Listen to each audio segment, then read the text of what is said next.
Hello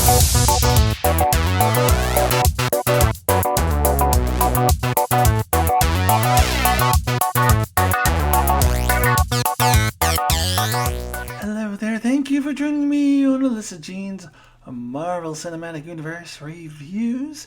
This will be my full spoilery review for the Eternals. So as such, the spoiler warning. If you have not seen the Eternals yet, please click off of this video and go watch my spoiler-free live stream that I recorded a couple days ago. Actually, it was yesterday that I recorded it. You can go watch that, and I give my overall spoiler-free thoughts on the film. This I'm going to get into more details. In fact, I'm pretty much going to just reiterate the things that I said in my spoiler-free review here, but just go into more detail. So, now that I've given the spoiler warning, let me just go ahead and just jump right into it. I want to start with the positives, and then I'll do my critiques, things I did not like about it, and which is the same format I followed in my spoiler-free review. I started with the positives and then got into the critiques. And with the positives, I am going to start with the story. And you know, as I mentioned in my spoiler-free review, there seemed to be a lot of people that really did not like this film. People were claiming that it was, like, you know, the worst MCU film and is worse than Iron Man 2 and 3, which is unimaginable to me. And then this is, in fact, the first film in the Marvel Cinematic Universe to get a rotten rating on Rotten Tomatoes, apparently. And it's interesting because I saw another video, one of the common Marvel videos, YouTube channels that I watch, where they pinpointed one point in the movie that either lost you or gained you or really got you into it. And that person said that that scene really drew them in, but it may have lost a lot of other people. And I'm on the side of that scene really drew me in. Scene really grabbed me.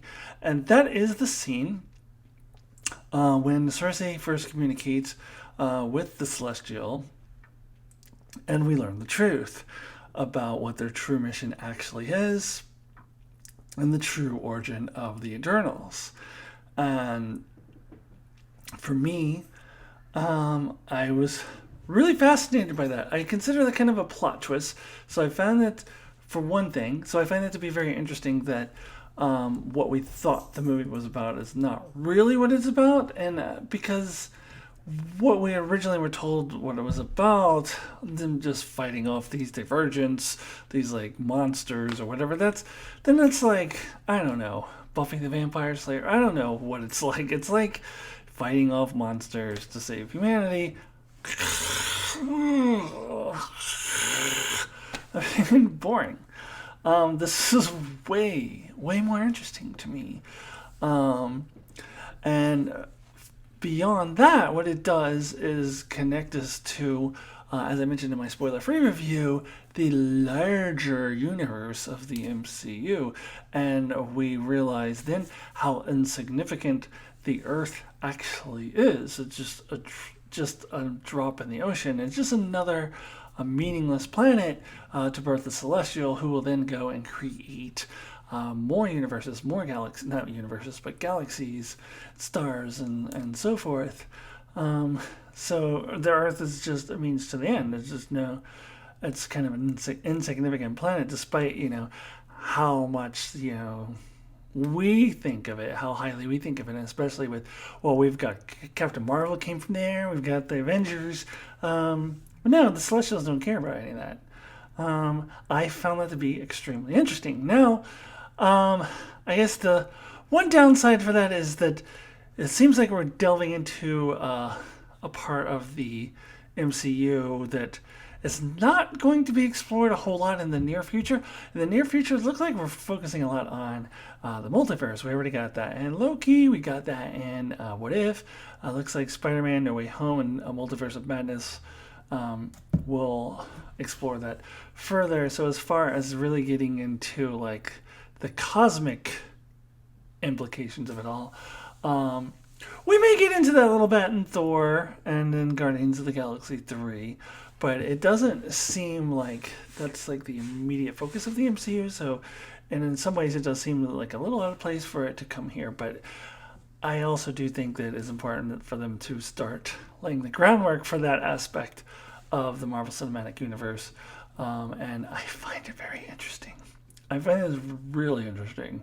So, I can see how that scene may lose some people. I could get that. I've heard the word weird used a lot to describe it. I personally found it very fascinating. I found it very interesting. So that's why overall I walk away from this film feeling pretty good. Even though, as I said in my spoiler-free review, I do kind of view it slightly below Black Widow as probably my least favorite of the three Phase 4 films so far. I still overall have a very positive outlook of the film, and I think that you can pinpoint that particular scene as a big reason why. Now, I also want to talk about the other big plot twist in this film, because I did mention this in vague terms in my spoiler-free review, that I really thought the plot twist worked well. And another big one is the fact that Icarus, who is portrayed as, this hero, very Superman-like person, who ends up, as we find out, having betrayed Ajax and is in fact wanting to carry out the Celestials' original plan. Now, to have the Superman figure who shoots, heat beams out of his eyes turn out to be against our heroes, you could say, well, that's like The Boys, which really subverted the expectations there. But this is nothing like The Boys. The Boys, Homelander is just flat out evil as fuck. Here, Icarus, yeah, he means well. Like he's looking at the greater context of the whole universe, thinking, well, this is what is best for the entire universe as a whole. We can't get caught up on this one little teeny insignificant planet as much as we might get attached to the people here. So we got to think about the greater context. So he's still basically, as far as the whole universe goes, kind of a good guy. Like he's still thinking about the good of the whole. So I do think that it's different than like Homelander, who is just flat out evil as fuck. But I do like that they did subvert the expectations a little bit with the Superman type figure. And by the way, I believe this is the first time in the MCU that we have name dropped DC characters. And they did it twice in this film. Both Batman and Superman are name dropped in this film as fictional characters. So apparently the DC universe exists as fiction within the MCU. That kind of makes my head hurt. But how can they have comic books when they are actual superheroes? I actually have heard explanation from another video that all of our heroes, Superman, and all of our fictional heroes in the modern day originate in mythology, which in this universe, all of the mythology kind of originates from the Eternals. So many different cultures. Mythology is based around the Eternals. We got Icarus, Athena is Athena, and Gilgamesh, of course. So on and so forth. So that it would make sense that in the MCU that they would still create these fictional heroes, even though there's actually real life superheroes, I guess. I still makes my head hurt, but I do find that interesting that they name dropped DC heroes. But anyways, so Icarus, that's what I was talking about. And we find out that he's the one who killed Ajax. And he wants to carry forward the Celestials' mission. In the end, he does end up going along with the Unimind or whatever, and helping Cersei to turn the Celestial into stone. Which, by the way, I have to mention the visuals, super cool. I love the Celestials. visually in this, and I love the ending scene where she turns him into stone. And we didn't necessarily have. There was a battle between them and the demons at the end, but like there wasn't this like CGI fest that, or at least I didn't think it was the way that Marvel films usually do, and that was fine. That was good. Um, but anyways, I'm kind of diverging from my point of Icarus, and I thought that plot twist worked well for the characters too. I'm going to jump into characters a little bit here. I thought that the characters of Icarus and Cersei were very interesting. Um, I'll get into the other characters when I get into like kind of my negatives of the film. Um, but with those characters, at least, I thought they're very interesting. And while I'm talking about characters, great comic relief with Kinko. I want to say his name was Kinko, the Bollywood star, and then his valet. Um, and he's the one who mentioned Batman, that he's like Alfred from Batman. Um, a great comic relief there. I thought the dynamics between all of these characters worked wonderfully as well. So it's a well constructed film in a lot of ways, but I think there's something they could have done differently that would have made it better. And I'm about to get into that right now. Let me talk about the things that I did not like. Okay, so for my critiques, I kind of talked about two big ones in my spoiler-free reviews that I'm going to reiterate, but then kind of tie them all together neatly and then propose what I think would have made this a better Marvel project. Um, so, as I said in my spoiler-free review, I found this to be a very slow-moving story. It was a let's get the band back together, but it took them 3/4 of the film to get the band back together, possibly even longer. And also, I felt tied with that that means we lost some of the characters. Like Makari was one I was interested in. Oh, a deaf Eternal. That's really cool. We do get her in flashbacks, but we don't get her in the present day until the end because she's like apparently hanging out on the ship the whole time. She's the absolute last one that they get to. It just feels like it took them forever to get to each Eternal. It was like it took a dun, dun, dun, eternity to get to each of them. And I found the pacing very jarring. Like I don't know, it was just off. And then we have the fact that there were too many goddamn characters crammed into a 2.5 hour film. Now, I think you did need to have all the Eternals. You're gonna have them. You gotta have you gotta have them. You can't leave any of them out unless you're just not gonna have those comic characters in the film.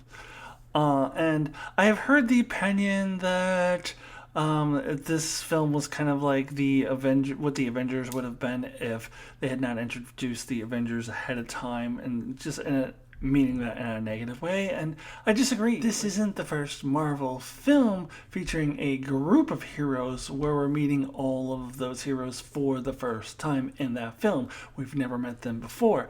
How about Guardians of the Galaxy? Same kind of thing, and it worked really well there, so it's certainly something that can be done. Now, there are more Eternals than there are Guardians of the Galaxy, which is probably what created a bit of a problem. You have more characters that you have to introduce. And that's why they probably shouldn't have tried to throw in Dane Whitman into this film. I know they wanted to tie him into Cersei and have him be dating Cersei, maybe just because they wanted to have Jon Snow date somebody named Cersei. I don't know. But just as I said in my spoiler-free review, I think Dane Whitman should not have been in this film. I think that he should have been introduced in a different project at a later time. And I do want to talk about that post-credit scene in a couple minutes here, though, because that's kind of interesting. But I think in a future project would have been good, or in a Disney Plus show would have been good to introduce him, because you already have too many freaking characters and you just cannot cover them all in 2.5 hours. And so I think the film really suffered from that, trying to cram in too many characters. I don't think it's, just the fact that they were trying to introduce this group of heroes um, in this film for the first time, that was like we needed to have seen them before. No, that wouldn't have made any sense to have seen them before. Um, this is a particular group of people called the Eternals, so we have to meet them all for the first time in this film. But there's too many of them, and here's my solution that I would propose. Why was this not a Disney Plus show? Like, it's interesting in the age of Phase 4, where Disney Plus shows are a thing. Why did they make the decision to cram this into a 2.5 hour film instead of maybe a 6 to 8 episode series? I think that format would have worked much better for this story. You take more time to introduce all of the characters, to introduce the background, and then it wouldn't feel like it was such a slow pace to me. It wouldn't feel like, why is it taking so long to get the band back together? In fact, it would make a lot more sense to have like an episode per new Eternal. I think that would be perfect for a television format.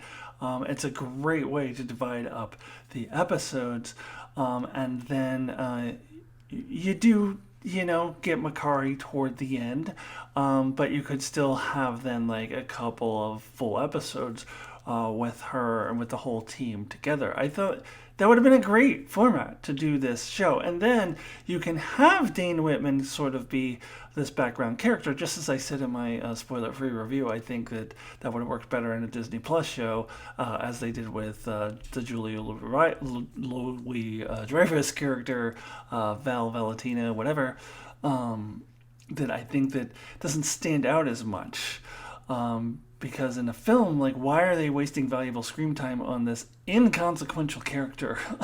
But a Disney Plus show would have been a good place to introduce this character, who clearly is going to be very important moving forward. And as I said, I do want to get to that post-credit scene, because I do think he's going to be important moving forward.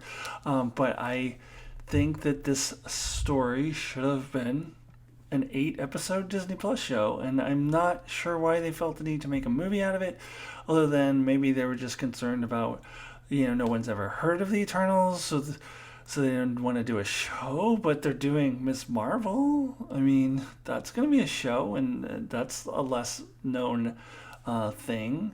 So why did they not make a show out of this? Like, I think it would. I mean, maybe the budget concerns, because Celestials, I'm sure, probably took quite a bit of a budget. Maybe they wanted that movie budget for that, and that's probably why.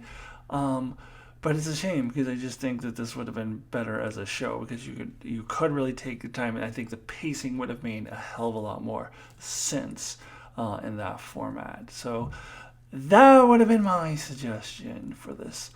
So now let me talk about Dane Whitman, the Black Knight, because this is a character I'm interested in. I still stand by the fact that they probably shouldn't have introduced him here, because he really doesn't fit in this film at all.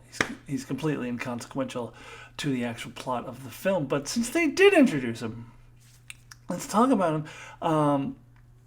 So in the post-credit scene, we get him discovering the ebony blade.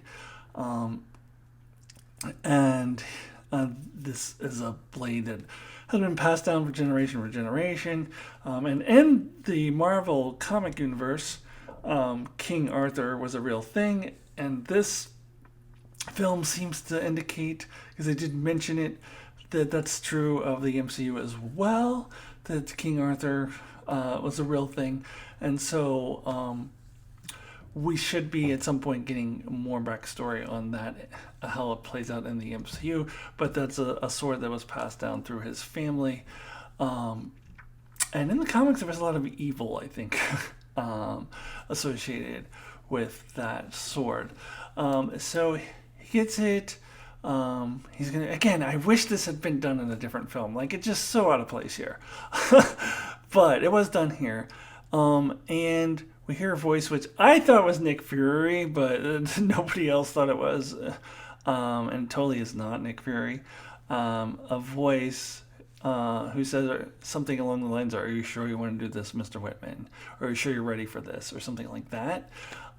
So this has been confirmed to be the actor who has been cast to play Blade, and this has been confirmed. This is real. So that was Blade who said that. So I don't know if that means the next time we're going to see Dane Whitman will be in the Blade film, which I think is still a couple years out, or we could see Dane Whitman before that, and then also see Blade before that potentially in another series, maybe Secret Invasion.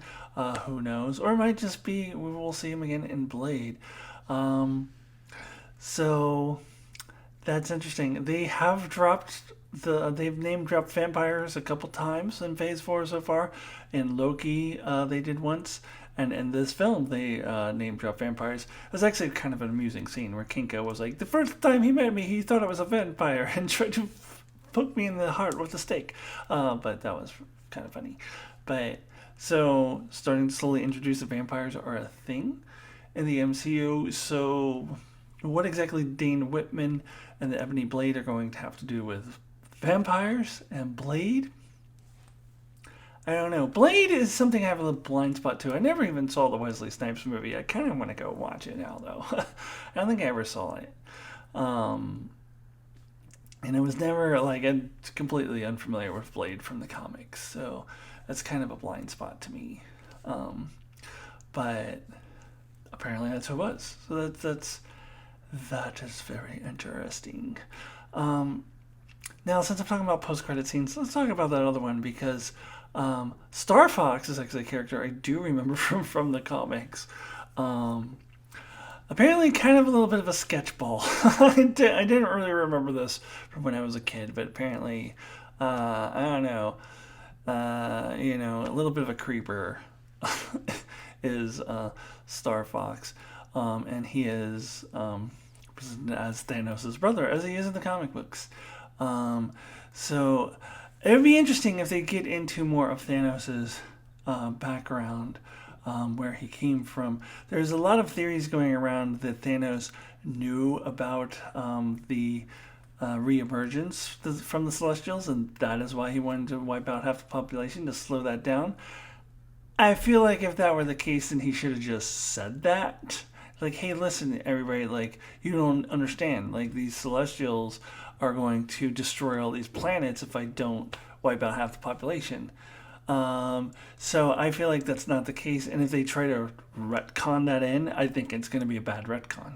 Because if that was the case, he should have just freaking said that. So I don't like that. I hope that's not where they're going. Anyways, I'm really curious about how they're going to get Star Fox, and if they are going to use him to maybe explore more of Thanos' background and kind of enrich the history a little bit of the previous films. I think that could be very interesting. And I wonder when will we see this storyline again? Will it appear in Thor: Love and Thunder? Will it appear in Guardians of the Galaxy 3? Or are we just going to have to wait for Eternals 2, which is not even on the radar as a film? So that would be years away. So I don't know. I'm intrigued. I like the story. I really do. I just wish they had maybe done this as a Disney Plus show, and like, kind of, so they can have more time to tell this story and to introduce all these characters. So it doesn't feel rushed. Doesn't feel like there's too many characters. So let me go ahead and give my rating for this film out of 10. 1 is the lowest possible score, 10 is the highest possible score, and I'm going to give this a solid 7. Really enjoyed this film overall, but the pacing issues and the too many characters issues like really drags it down for me. So I gave Black Widow a 7.5, and I believe I gave Shang-Chi an 8, or did I give it higher than an 8? I don't remember. But that is the order of things. And overall, the MCU Phase 4 films, none of them have really blown me away. But I'm super excited about Spider-Man No Way Home. If that one doesn't blow me away, I'll probably be disappointed because I kind of expect it to. So expectations are sky high for that film. But so far, the Phase 4 films have not impressed me as much as actually the shows have. Not all the shows, because Falcon and the Winter Soldier and What If was fine. But I actually like WandaVision quite a lot, and Loki I gave a 10 to. So I actually like the shows overall so far than the films in Phase 4. But they've been solid, they've been good. I got a 7, a 7.5, and an 8. All solid scores. So that is it. That is my review for the Eternals. Please check out my other MCU reviews. I've reviewed everything from Phase 4. And I actually did weekly discussions, live discussions with a bunch of friends for What If. So you can all watch all of that retroactively. So check out all of that. Please subscribe. And I will see you soon. Goodbye.